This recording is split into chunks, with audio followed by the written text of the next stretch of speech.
Alam ko marami sa inyo ang namumroblema doon sa mga inahin na nagpapasuso. Meron diyang mga problema ay dahil kulang sa gatas yung inahin. 7 araw nga mga ka-farmers bago manganak yung inahin ay magbawas na kayo ng pakain para maiwasan yung pagtigas ng dumi o yung constipation sa mga inahing malapit ng manganak upang hindi mahirapan sa takdang oras ng panganganak. Sa takdang araw ng kapanganakan ay maaari nang hindi pakainin ang inahin 12 oras bago at 12 oras pagkatapos manganak. At para hindi kayo mamroblema mga ka-farmers ay makakatulong sa inyo yung maglagay ng asukal sa tubig at ihahalo doon sa inumin ng inahin kapag ang mga inahin nga ay mga nagpapasuso. Makakatulong nga iyan para magkaroon ng maayos at magandang gatas ang inahin. At dapat ang mga inahin ninyo mga ka-farmers na mga nagpapasuso ay lagi ninyong paiinumin ng tubig. Dapat nga ang mga yan ay malakas uminom ng tubig. At para makapagbigay ang inahin ng magandang gatas sa kanyang mga biik at para gumanda din yung mga biik sa stage na sila ay sumususo doon sa kanilang nanay,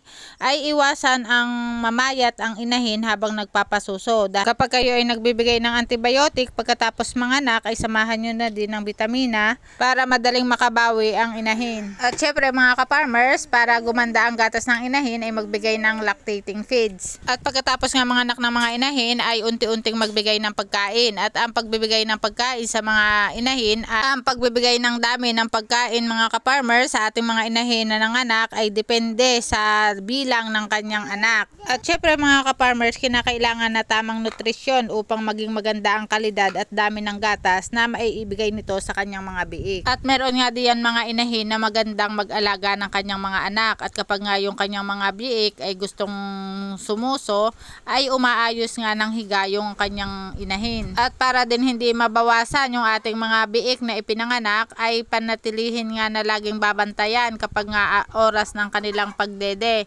Dahil ang mga yan nga mga ka-farmers, minsan may inahin na tumatayo at pag nga hindi yan nabantayan ay maaari nga silang maipit. 1 day to 3 days nga mga ka-farmers na sila ay naiipanganak, yan yung mga araw na sila ay bantayin. At kapag may sakit mga ka-farmers, yung ating mga inahin na mga nagpapadede ay kinakailangan mga ka-farmers na sila ay atin ding gagamutin. Sila nga yung una nating bibigyan ng priority na sila ay mabigyan ng supplement na kinakailangan ng kanilang katawan.